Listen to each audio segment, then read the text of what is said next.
रोखठोक वार्तांकन, रोखठोक बातमी।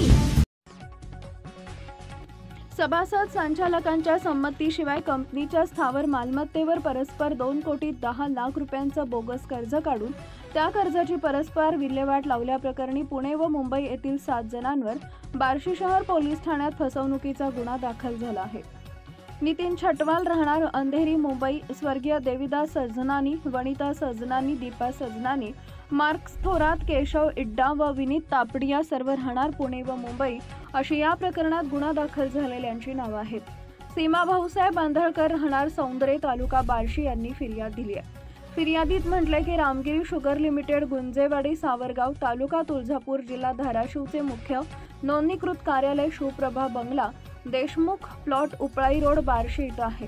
या कार्यालयाच्या पत्त्यावर कंपनीची कर्ज मागणीबाबत कोणतीही बैठक झाली नाही अथवा कंपनीच्या संचालक मंडळाच्या बैठकीत कर्ज घेण्याबाबत विषय झाला।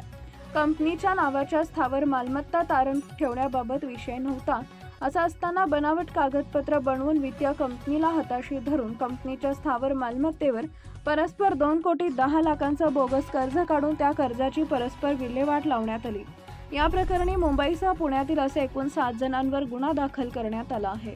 महाराष्ट्रातील महत्त्वाच्या आणि ताज्या बातम्या पाहण्यासाठी आमच्या जय हो न्यूज चॅनलला सबस्क्राइब करा आणि बेल आयकॉन प्रेस करा।